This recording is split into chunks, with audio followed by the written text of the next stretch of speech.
Welcome, I'm Julie Swanson. I'm the Life Skills Lady. And today on my interview series, I'm interviewing Dr. Ross Greene, who is a clinical psychologist and the author of the books, he has many of them, The Explosive Child, Lost at School, Lost and Found, and Raising Human Beings. Dr. Greene is also the creator of Collaborative and Proactive Solutions, which is a behavioral intervention model based on the premise that if kids could do well, they would do well. Meaning, if kids had the skills to exhibit adaptive behavior, they wouldn't be exhibiting challenging behaviors. Welcome, Dr. Greene, and Thanks for having me. Yes, thank you so much for joining me. I'm thrilled to have you. And you know, one of the reasons that I wanted to reach out to you is because I'm very familiar with your model, Collaborative and Proactive Solutions. And I know that it is used with many students who have autism spectrum disorders, who also have challenging behaviors. And so I wanted parents and school teams to understand what proactive and collaborative and proactive solutions, the model is, and for you to explain it to us. So can you get started and just explain what it is and why it could be so helpful for many of our students on the autism spectrum? Well, the biggest things to know about the model are that it's not focused on the kid's behavior. Mm-hmm. It's focused on the problems that are causing that behavior. Okay. All we're focused on is the behavior, then usually all we're trying to do is modify the behavior. And that's usually rewards and punishments. But if we're focused on the problems that are causing the behavior, and we can talk about what some of those problems are, I know that we're going to, then our role changes because now we are problem solvers, not behavior modifiers. Now, don't worry, the behavior is going to improve every bit as much when you're solving the problems that are causing the behavior, so no downside. The reverse is not true. If all we're busy doing is modifying behavior, then the problems that are causing the behavior remain unsolved. So this is a problem-solving model. Then the next big point is, how are we solving those problems? Collaboratively, not unilaterally. We adults tend to be real keen on deciding what the solution is and imposing it on the kid. In this model, you're collaborating with the kid on a solution, so the kid is a full partner in figuring out what's getting in the way, on meeting a particular expectation, and on coming up with solutions. So it's collaborative, not unilateral. And then the third part, just as important, is that the problem solving is proactive, not reactive.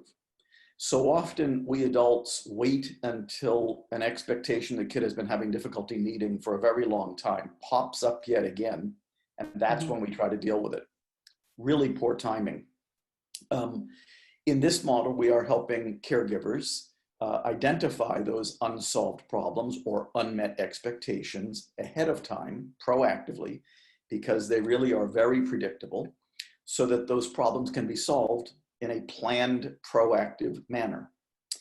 And I would say that those are the three biggest things that distinguish collaborative and proactive solutions from other ways that people go about trying to help kids, whether on the autism spectrum or otherwise.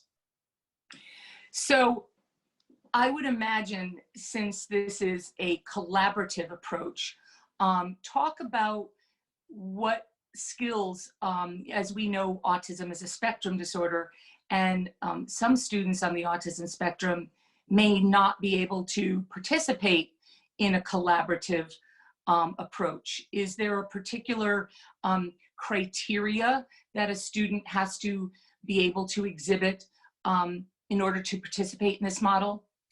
No, not really. I mean, I guess if you ask me, what type of kid is this model designed for, especially, it's kids who can be very concrete, literal, black and white, rigid, inflexible thinkers.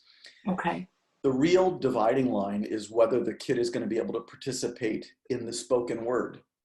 Because we use the model all the time with kids who are nonverbal. Yeah. So that's really the dividing line. Beyond that, believe it or not, I would not say that being on the autism spectrum changes what the model looks like fundamentally from a kid who's not on the autism spectrum. So I'm always telling people, don't sell those kids on the autism spectrum short. They are perfectly capable of participating and solving the problems that affect their lives.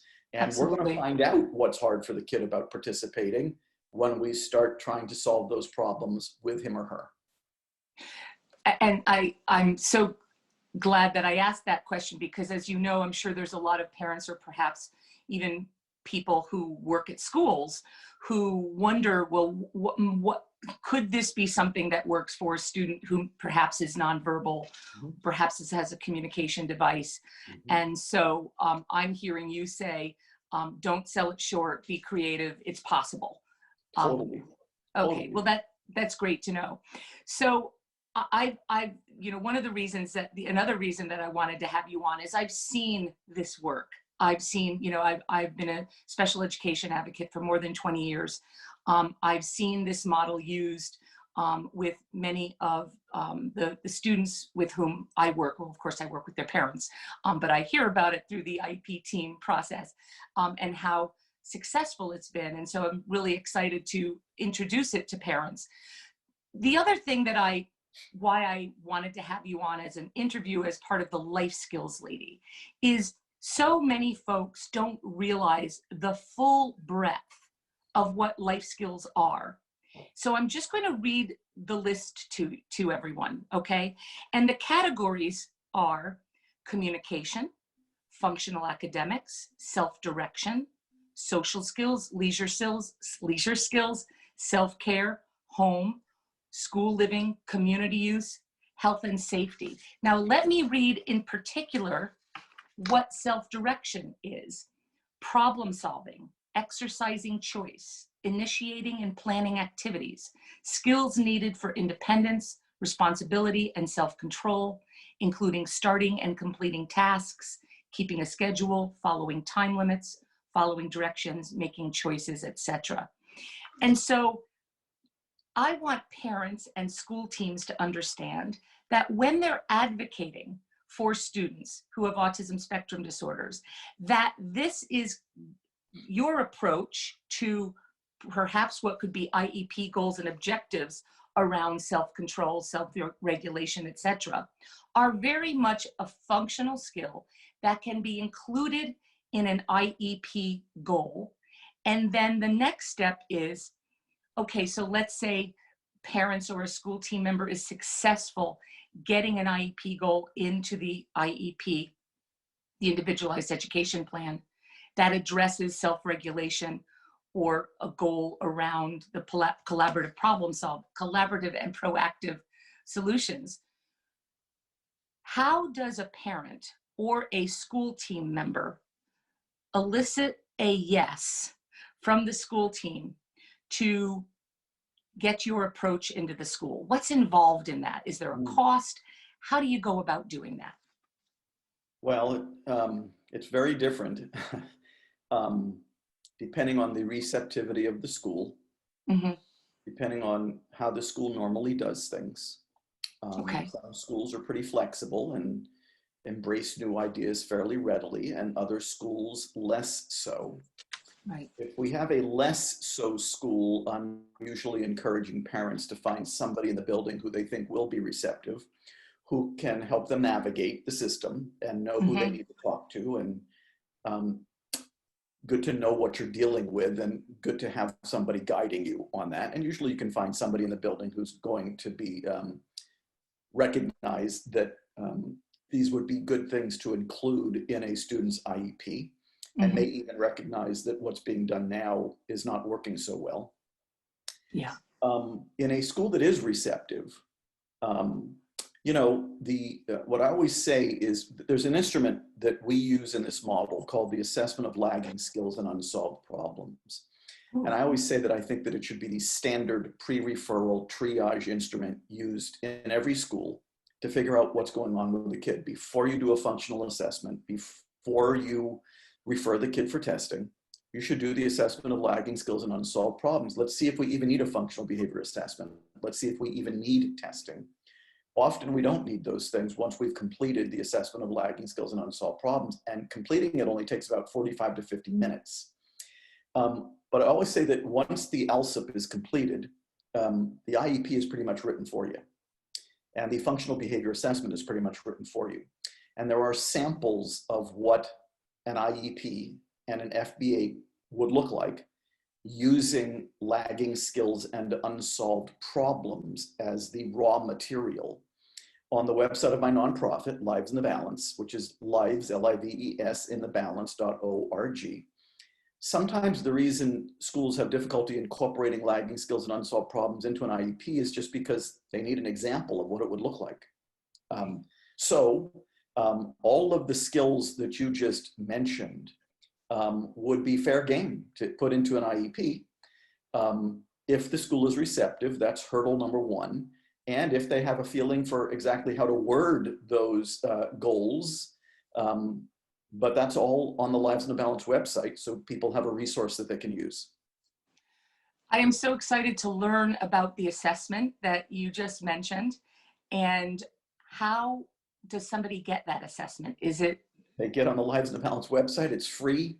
They just go to the search bar in the website and they type in ALSUP, Assessment of Lagging Skills and Unsolved Problems. It's there waiting for them. Oh my gosh, that is a golden nugget. That is so fantastic. I just feel like I've discovered a new resource to advocate, for families and students with whom I work. So that's really exciting. Okay, so, are there any other, because you and I talked about this prior to, any other of the categories in life skills and that you believe this model applies to? Do you want me to remind you? Bottom line is, the skills that you mentioned are global skills. And I find that global skills help us understand in very general terms the difficulties that a student is having. In the collaborative and proactive solutions model, what we are doing is we are taking those global skills and we are turning them into the very specific expectations that a kid is having difficulty meeting. Mm-hmm. So just as an example, you mentioned that difficulty with leisure time is a global skill area. In this model, we're not going to work with the kid on the global skill of how they use their leisure time. It's too broad, right? But we are going to work on the specific expectations that we have related to leisure time. So that might be things like, and I'm just winging it here. Okay. Difficulty finding something to do when your homework is finished. Difficulty sharing your toys with your brother when you're playing together in the playroom. Difficulty turning off the Xbox to come in for dinner. All of those could roughly fit into that global skill area. But when we're working with kids on specific unsolved problems, we're not going to say to them, we've noticed that you've been having difficulty with leisure time activities. What's up? We're going to say, we've noticed that you've been having difficulty getting off the Xbox to come in for dinner. What's up? And that's what sets the whole process of solving a problem collaboratively in motion.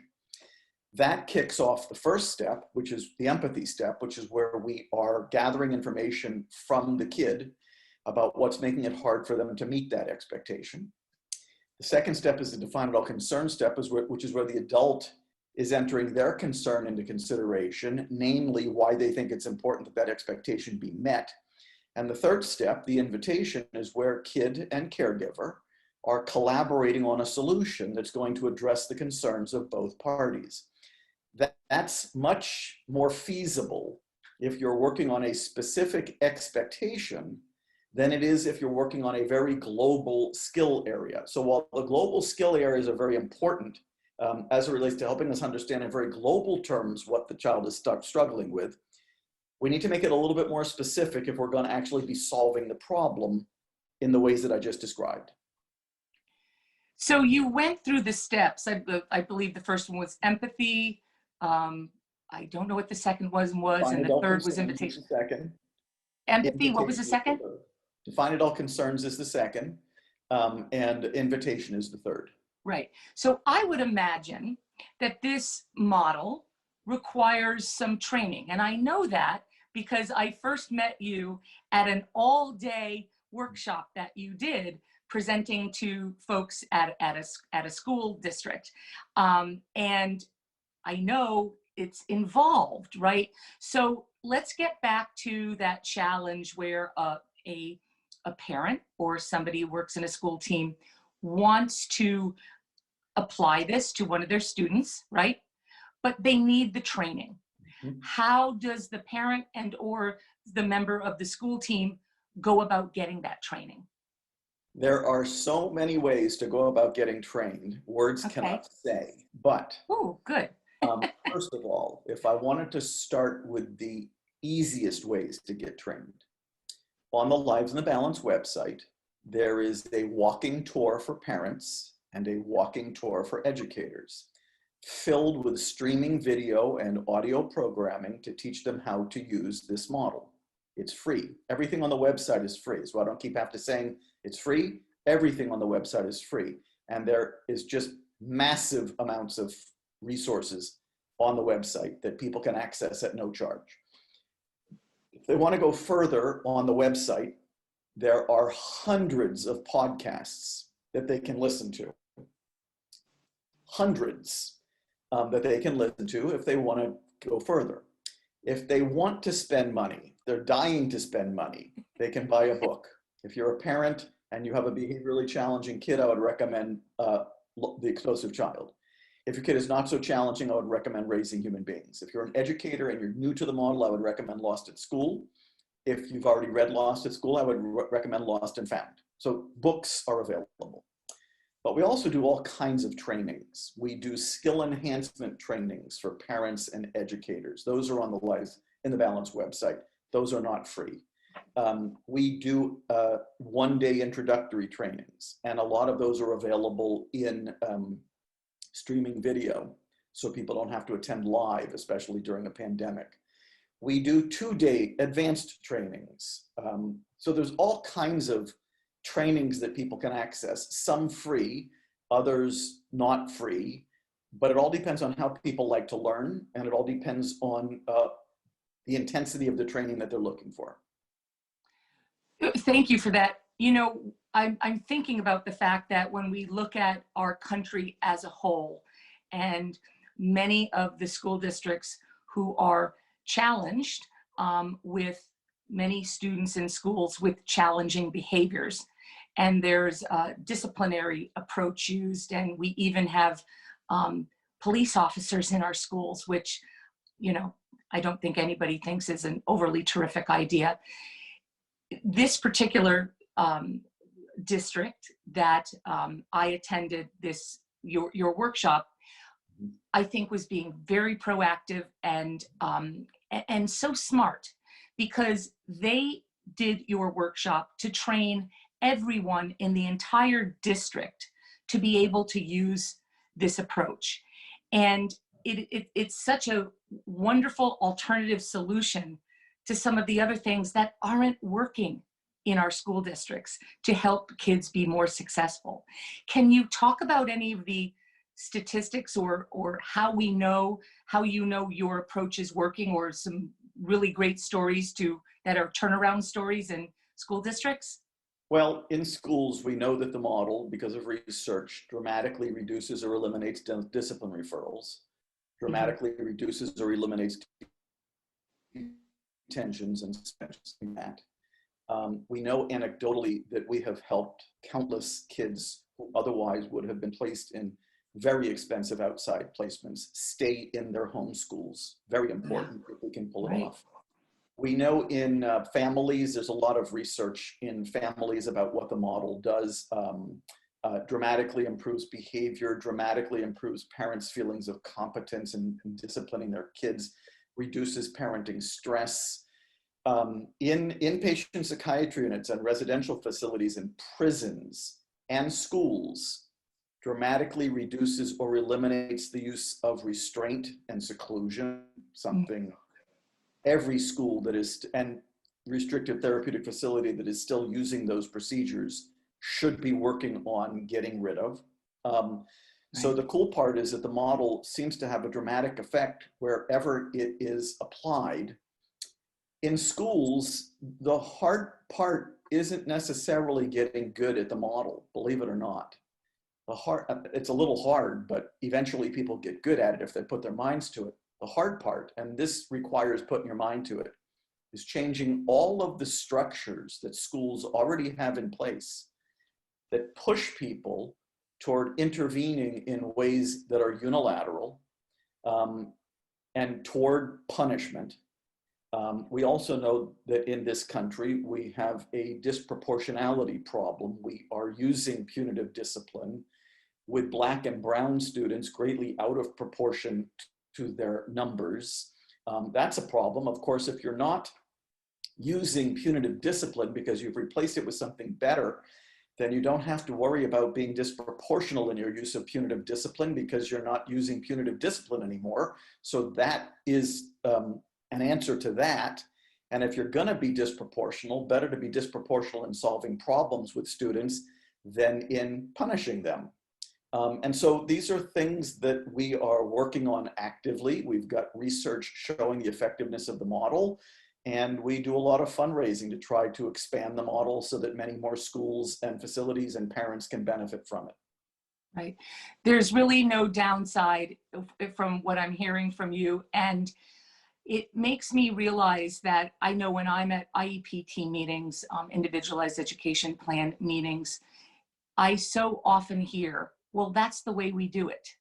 And I understand, you know, schools, districts are institutions and they get locked into doing things the way that they do things.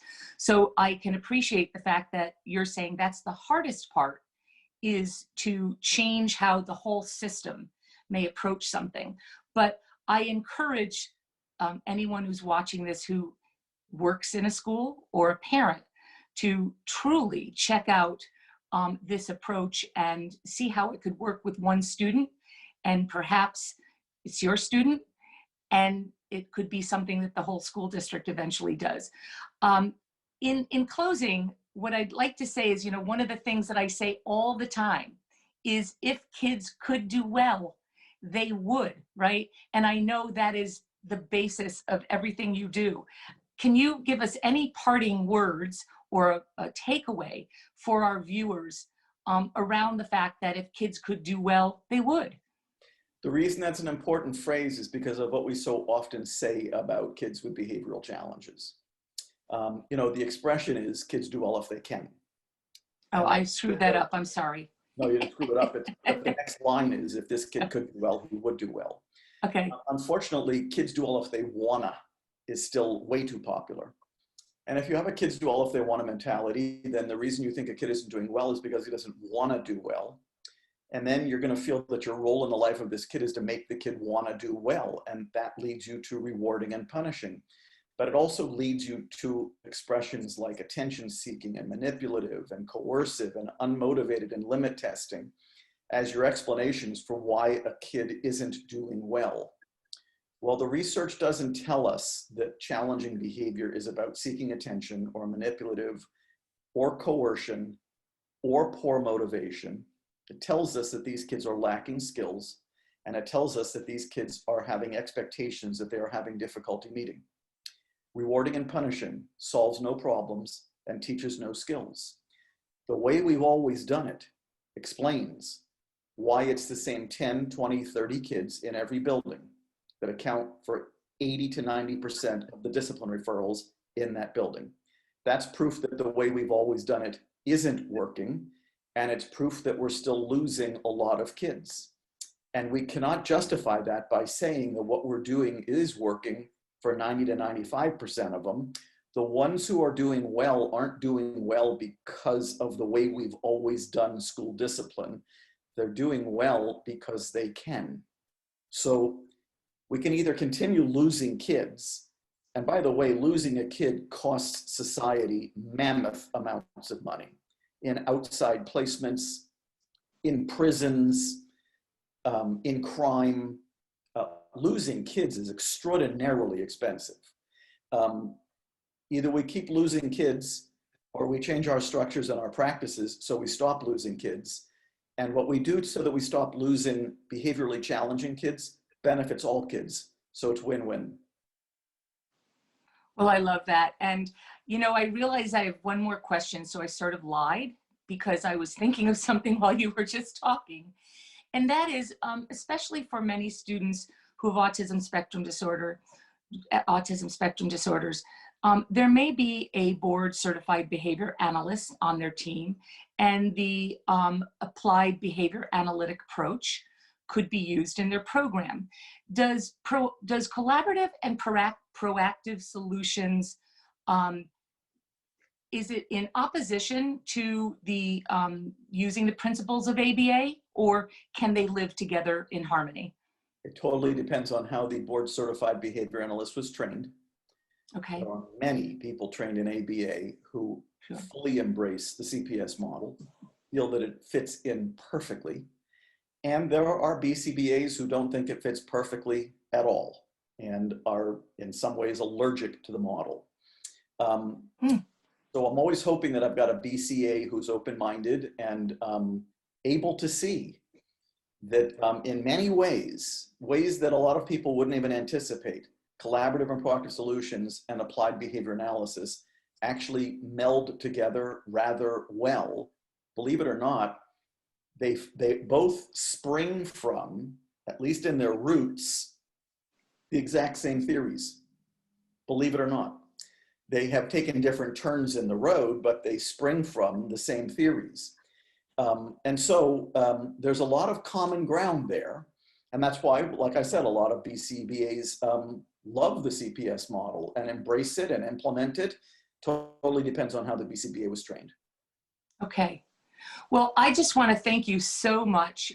This has been wonderful. And I really hope that all the information that you've shared is helpful to parents and folks who are working in school teams who care about our children with autism spectrum disorders, who have challenging behaviors. And Dr. Greene, thank you so very much. My pleasure, and thanks for having me do this.